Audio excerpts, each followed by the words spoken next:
Ya estamos de vuelta aquí en Mamá en Construcción. Estamos platicando con el maestro Carlos Rodríguez Martínez, juez 41 familiar, acerca, de la pelea y custodia por los hijos. Yo quiero recordarles antes que nada nuestras redes sociales para que se pongan en contacto con nosotros. Nuestro Twitter es @mamaentvc, nuestra página de Facebook Mamá en Construcción y nuestro correo mama@pctv.mx para que nos compartan todas sus dudas, todas sus sugerencias. Ojalá podamos aquí resolvérselas. Y bueno, platicando acerca de este tema, justo ahorita yo le estaba preguntando al maestro, ¿qué tanto se involucran los hijos en la cuestión de, pues ya la toma de decisión de con quién se va a quedar con la custodia de ellos? ¿Qué tanto se escucha sus necesidades, lo que opinan ellos de los papás, con quién se quieren quedar? Sí, indudablemente. Las leyes, tanto en las convenciones mundiales como en los códigos que tenemos, es más, hasta a nivel constitucional, está previsto que uno de los derechos de los muchos que tienen los menores es ser escuchados. El juez tiene obligación de escuchar a los menores. La gran problemática es a partir de qué edad se pueden escuchar a los menores. Claro. Los expertos en psicología infantil refieren que a partir de los 4 años ya pueden ser escuchados. La manera como son escuchados, ahí aparece la capacitación del juzgador, que tiene que ser multidisciplinaria. ¿Por qué? Porque obviamente se trata de evitar el contacto con los padres, porque a lo mejor los padres son los que están desequilibrando al menor. Claro, para que no haya una si influencia. Sienten la presencia de ese progenitor o de esa progenitora, indudablemente que se van a sentir muy cohibidos. Entonces la ley prevé que sean escuchados nada más en presencia del juez, con el Ministerio Público, que es el representante de la sociedad, y con un asistente de menores, que depende del DIF, Desarrollo Integral de la Familia, que se sugiere que también sea un psicólogo. ¿Qué es lo que tiene que hacer el juez? Bueno, procurar una charla amena con el menor, sin que sea un interrogatorio, mucho menos inquisitorio, sino una charla en donde se procure que el menor exteriorice lo que él está viviendo con papá o con mamá, y por supuesto lo que él desea. En un momento determinado, como regla general, siempre nos dicen que desean estar con papá y con mamá juntos. O que ya de hecho, pues a lo mejor están viviendo con mamá, pero que con papá los visita o se van los fines de semana. Y el gusto, de qué forma quieren estar, de qué forma quieren vivir los menores. Por desgracia, en ocasiones nosotros como jueces detectamos cuando llega un menor muy traumado por la problemática. Entonces son menores que se niegan a hablar o están en llanto permanente y no podemos entrar en charla con ellos. Entonces obviamente tenemos que suspender la diligencia y ahí ordenamos las evaluaciones psicológicas por parte de los expertos en psicología, quienes obviamente nos dirán cómo está ese menor, qué tanto está influenciado, qué tanto está alienado, qué tan recomendable es, si papá o mamá lo debe de tener o los debe de tener, y las convivencias con el que no tenga la custodia. Y entonces, más todos los elementos de prueba que aporten las partes en sus respectivas demanda y contestación, son los elementos que nosotros como jueces tomamos en cuenta para determinar con quién se queda. Hay una disposición en el Código Civil que dice que los menores de 12 años deben de quedar con mamá, sin importar su sexo, salvo que no haya peligro o riesgo grave en que pudieran estar si están con mamá. Mucho se ha hablado de este gran problema de la discriminación, porque se dice que por qué se prefiere a la mamá en lugar del papá, y se habla de la discriminación. Estos son conceptos técnicos que quiero hacerlos muy llanos para que el teleauditorio lo entienda. Nosotros manejamos lo que se llama los controles de convencionalidad y controles de constitucionalidad, por aquello de que los tratados internacionales que firma México, a su vez las disposiciones constitucionales, las aplicamos nosotros, pero en bienestar del menor, para que el menor esté lo mejor posible. Por eso hablamos de ese famoso interés superior del menor.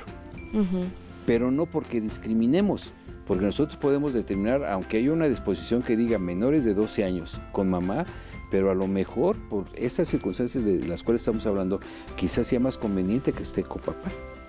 Claro. Y lo determinamos como tal, y no por eso nos pueden decir que o que estamos violando este artículo del Código Civil, o que hay discriminación porque vamos a preferir siempre a mamá. No, son muchos elementos que debemos tomar en cuenta. Entonces se determinó que por las condiciones en las que se vive, en las que podría vivir con la mamá o con el papá, sí, se sugiere que lo mejor sería que viviera tal vez con el papá, ahora, aunque sea menor de 12 años. Por supuesto, ahora hay un punto muy importante cuando se habla de la custodia compartida. ¿Por qué custodia compartida? Pero que se bien entienda, porque a veces se dice que la custodia compartida es que, por ejemplo, mamá tenga al hijo de lunes a viernes y el fin de semana, sábado a domingo, lo tenga papá. Eso no puede ser custodia compartida. Custodia compartida es cuando se asume el rol completo de papá y mamá en una sola persona. Okay. ¿Y cómo lo logramos eso? Pues, por ejemplo, por periodo escolar. Un periodo escolar que lo tenga todo el tiempo papá y mamá, o papá o mamá, para que asuma su rol completo de que lo tienes que llevar a la escuela, de que tienes que ir por él, de que, por ejemplo, se enfermó en la noche y lo tienes que llevar al médico. ¿De acuerdo? Pero ¿quién define ahí los tiempos? Bueno, se pretende, cuando yo hablo de la capacitación, se pretende que los mismos padres entiendan esa situación. Híjole, es que ahí es cuando... Ese es exactamente... Sería como el panorama más bonito, pero yo creo que ya en la vida real... ¿Sabe por qué? Porque si no, estamos haciendo dependencia judicial con papá y con mamá. Porque cualquier cosa, por nimia que sea, acudimos al juez. Y que el juez resuelva, no es cierto, porque el hijo además está creciendo. Y el hijo también nos va a decir, en la medida que va a ser más grande, decir, bueno, yo ya no quiero estar con mi mamá, yo quiero estar con mi papá, o yo quiero convivir con mi papá cuando yo quiera. ¿Por qué un juez me tiene que imponer cuándo y a qué horas? Porque además es otra regla también en psicología. En la medida que son muy pequeños, los hijos son manipulados. Pero en la medida que van creciendo, se hacen manipuladores. Claro. Dicho trivialmente, se van a ir con el mejor postor, con el que no les exija, con el que les dé todas las libertades o posiblemente hasta libertinajes. Y entonces es lo que queremos evitar. Porque si no, ahí tenemos, por desgracia, en nuestra sociedad, los niños de la calle, drogadicción, prostitución. Y cuando se den cuenta papá y mamá de lo que hicieron, ya es irreversible. ¿Se vale que una vez, por ejemplo, que el juez da el fallo, la otra parte se inconforme? Sí, claro. Las resoluciones judiciales siempre emiten recursos o medios de impugnación. Y estos consisten en que los superiores, la integración de los tribunales, tanto en fuero común como a nivel federal, comúnmente implica una biinstancia. Un primer juez que es quien recibe demanda y contestación y determina, dicta su resolución que se llama comúnmente sentencia y aparece un recurso que se llama de apelación. Ese recurso lo interpone quien cree que le dañó la resolución. Ejemplo, si papá dice yo quiero la custodia y el juez no se la concede, se inconforma e interpone el recurso de apelación y se va ante la llamada segunda instancia, ante otro tribunal que está integrado por 3 magistrados. Los 3 magistrados revisan la resolución del que se le denomina inferior y si está pegada a derecho la confirman, pero también la pueden revocar o la pueden modificar. Pero allí no termina la historia. Esa resolución es susceptible de que posiblemente violó derechos fundamentales, como actualmente se le llaman, antes eran garantías individuales. Y entonces se va a un tribunal federal constitucional que también tiene biinstancia. Entonces primero revisa un llamado juez de distrito y después ante otro recurso contra la resolución de ese juez de distrito revisa el llamado tribunal colegiado de circuito. Pero si consideramos más o menos el tiempo que transcurre, a lo mejor estamos hablando de un año. Yo pensaría que más. A lo mejor, claro. Como que en el mejor de los casos, no podemos soslayar la burocracia judicial, que quede claro. ¿De acuerdo? Pero entonces, lo que fue al principio, en cuanto a la forma de ser y mentalidad del menor, ya después de un año o más de un año, ya va a ser diferente. Claro. Ya cambiaron las circunstancias. Es igual en cuanto a los alimentos, que en su momento también tocaron, creo que una charla anterior, ese punto de alimentos. Los alimentos pueden ser modificados en cualquier momento cuando las circunstancias cambien, sea para disminuir o para incrementar. Entonces así pasa con los hijos.